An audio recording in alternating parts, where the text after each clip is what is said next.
अमेरिकी राष्ट्रपति Joe Biden और पीएम मोदी के बीच जेट इंजन के टेक्नोलॉजी ट्रांसफर को लेकर भी बात आगे बढ़ी है। ये बात इस वक्त बताई जा रही है। भारत और अमेरिका में फाइटर जेट इंजन पर चर्चा और टेक्नोलॉजी ट्रांसफर पर बात आगे बढ़ी है। 80% तकनीक ट्रांसफर करेगा अमेरिका, ये जानकारी सामने आ रही है। F414 जेट इंजन की टेक्नोलॉजी ट्रांसफर करेगा अमेरिका। अमेरिका की GE aerospace company F414 engine बनाती है।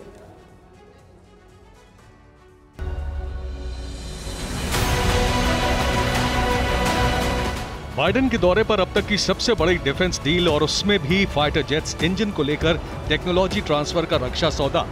इसका भारत और अमेरिका दोनों को ही काफी वक्त से इंतजार है। जाहिर है इससे दोनों देशों का फायदा है। भारत की ताकत बढ़ेगी और अमेरिका का कारोबार। दोनों देशों के मजबूत होते संबंधों से भारत के दुश्मनों खासकर चीन में खलबली मची है, क्योंकि एक बार अमेरिका का जेट इंजन तेजस में फिट हो गया तो एयरफोर्स की ताकत में कई गुना इजाफा हो जाएगा। भारत तेजस मार्क II फाइटर एयरक्राफ्ट के लिए अमेरिका का बनाया GE F414 जेट इंजन खरीद रहा था। इस डील में अमेरिका की जनरल इलेक्ट्रिक और भारत की हिंदुस्तान एरोनॉटिक्स लिमिटेड के बीच वैल्यू के आधार पर 80% इंजन टेक्नोलॉजी ट्रांसफर करने पर सहमति बनी है। इस डील को राफेल के बाद सबसे खास डील कहा जा रहा है।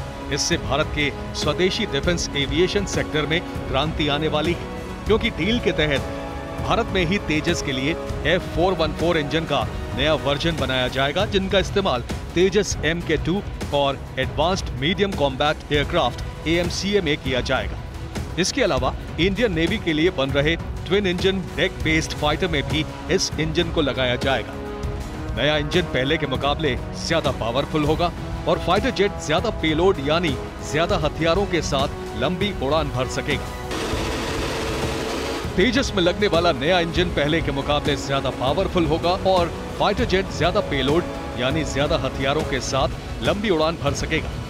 भारत के लिहाज से ये डील इसलिए भी मील का पत्थर कही जा रही है, क्योंकि अभी तक दुनिया में सिर्फ 4 देश ही ऐसे फाइटर जेट इंजन बनाते हैं, जिसमें अमेरिका, ब्रिटेन, रूस और फ्रांस शामिल है।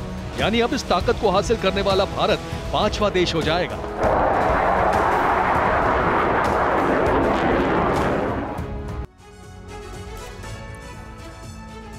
और देखिए, यहां आपको यह बताना भी जरूरी है कि जेट इंजन डील से भारत को फायदा क्या होने वाला है। इस डील से तेजस फाइटर जेट के निर्माण में तेजी आएगी।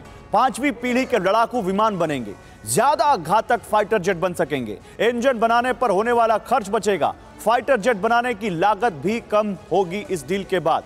और हमारे साथ आनंद प्रकाश पांडे हैं। आनंद, ये डील जाहिर सी बात है न केवल भारत और अमेरिका के संबंधों को बताता है, बल्कि ये G20 समिट में एक मैसेज भी देता है कि कैसे एक सुपर पावर कंट्री भारत के साथ अपने संबंध बढ़ाने पर जोर दे रहा है। तो जो बाकी के G20 मेंबर्स हैं, उन पर भी भारत की जो इमेज का इंपैक्ट है वो काफी पॉजिटिव पड़ेगा।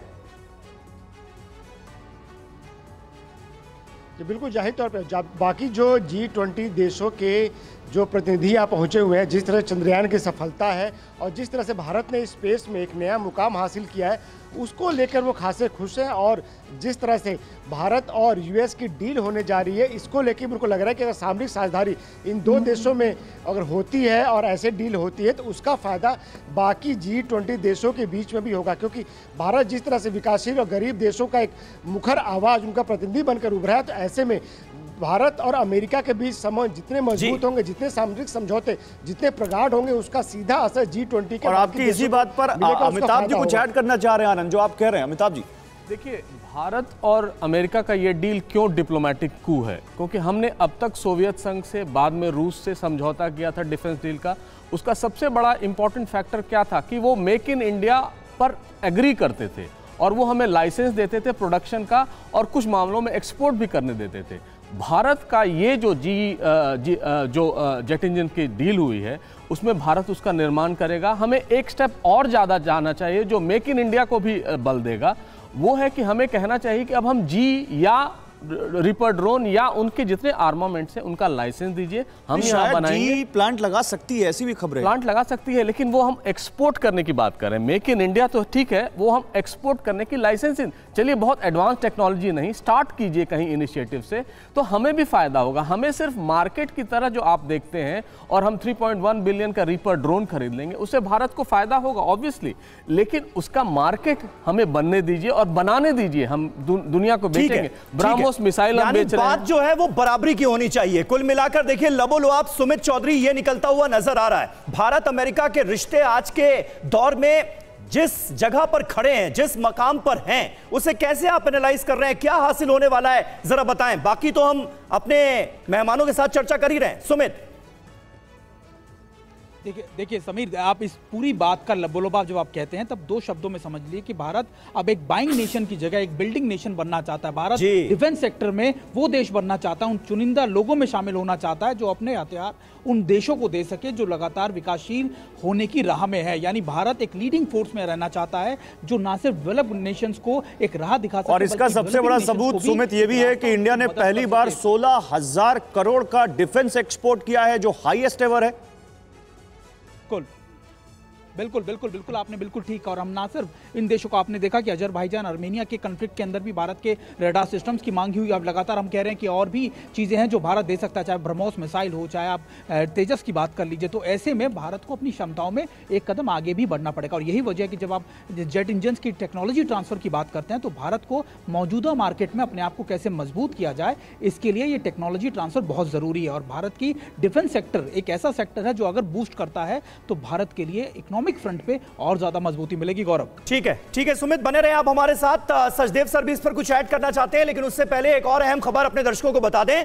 भारत अमेरिका में तकनीक को लेकर बड़े समझौते होते दिख रहे हैं। महिलाओं तक इंटरनेट की पहुंच बढ़ाई जाएगी। विश्व युद्ध द्वितीय के शहीदों से जुड़ा यह ऐलान किया गया है। शहीदों के अवशेष भारत वापस आएंगे, यह बड़ी जानकारी भी देखिए इस बीच सामने आ रही है। अब ये कैसे होगा, कैसे मुमकिन होगा, और ये तमाम जो फैसले लिए जा रहे हैं ये अमल में कैसे लाए जाएंगे, इसका जवाब भी आपको देने की कोशिश करते हैं। भारत अमेरिका की यारी चीन पर पड़ेगी भारी, कैसे, ये समझिए। आम आदमी के लिए, आम आदमी को क्या मिलता हुआ नजर आ रहा है, ये जरा आप देखिए। पहला, महिलाओं के पास फोन और इंटरनेट पहुंचाने में मदद मिलेगी।